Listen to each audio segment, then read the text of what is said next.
हरिः ॐ श्रेष्ठ दे लक्ष्मीश्च वदन्यापहोरात्रे वार्जवे नक्षत्रानिरूपमजवेनो व्यात्तम् कृष्णं एघान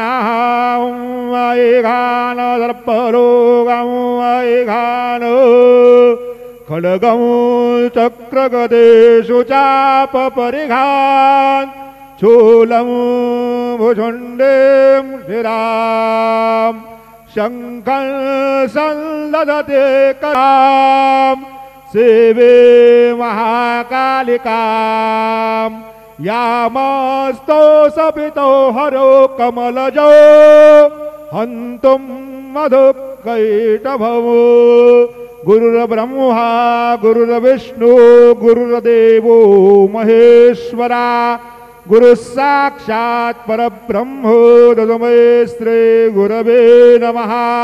सद्गुरु साईनाथ गुरवे नमः।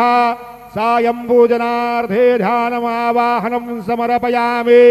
चन्दनं त्वां गन्धर्वा अघनस्वाम्यन्द्रस्वां बृहस्पते त्वामोखदे सोमो राजा विद्वान् यक्ष्माद्मुच्योतु। चन्दनं समर्पयामि।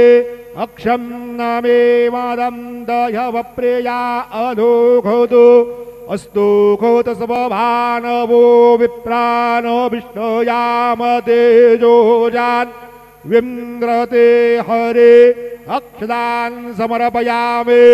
अहिरेव भोगै वरदे देवाहुञ्जायां हेतिम्बरे बाधमानः हस्तकनो विषपान्वयोनानि पितवान् भौमानवोमाग्गोधं परे पातु विषपताः हरितराजे कुङ्कुमनाना परिमल सकल सौभाग्यद्रव्याणि समर्पयामि।